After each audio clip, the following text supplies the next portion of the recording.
I want to tell you the story this morning about the wise grandfather. There was once two little girls, two sisters, and they were sitting playing. They were colouring in their colouring books. And one of the girls snapped her crayon. And she was really upset. So she went to her grandfather and she showed him the two broken parts of the crayon. And the grandfather took the parts off her and he said, "Oh, that's unfortunate."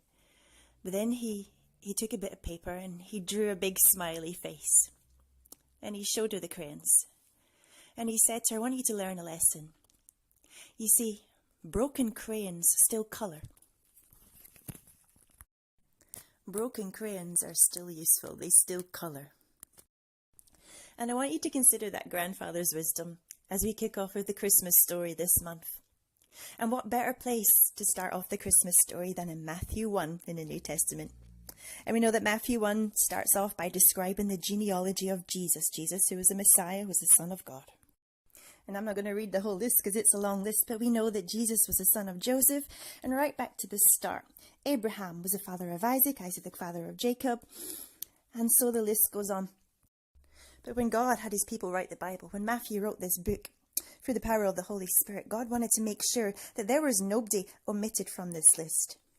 You see, we all have skeletons in our closet at some point. Some of us may think that we have some dysfunctional parts of our family, either currently or somewhere down the line. But when God had this book written, he made sure that there was no skeletons in Jesus' closet. And it says some significant people in Jesus' lineage were named. Because God wanted us to see his heart for redemption, that he is a God of love, that he is a God of restoration, that he is a God who takes all our broken pieces, all of our messes, and he turns it around and he uses it for his glory. God wanted us to see that he is a God who can take all the broken pieces of our life, who can take and use all the junk in our trunk, who can use broken vessels and broken people and turn the situation around and use it for his glory. God wanted us to see that broken crayons still colour. And so some significant people in Jesus' genealogy and his lineage that God made sure were named. Some significant women, for example. There's Tamar, there's Rahab, and there's Bathsheba, who was Uriah's wife.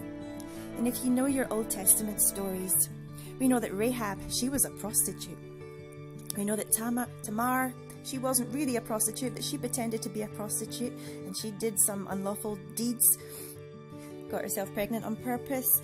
Then, of course, there was Bathsheba, who was Uriah's wife. Uriah was the husband that King David had murdered so that he can take Bathsheba for his own. And we know, of course, that King David, he was a bit of a scoundrel, but he was also described as a man after God's own heart. A whole host of other fathers in the Bible. And of course there was Joseph, Jesus' own father, who tried to divorce Mary right before the birth. But God stepped into each and every one of these people's lives and he turned the situation around for his glory and for his benefit and for his good. He is the God who redeems and he is the God of love. And that's what the Christmas story is all about. It's about redemption. It's a story of grace. It's a story of forgiveness. It's a story of new beginnings and new life. It's a story about family and about us being part of God's family, however broken that we may be. Because broken crayons, they still colour.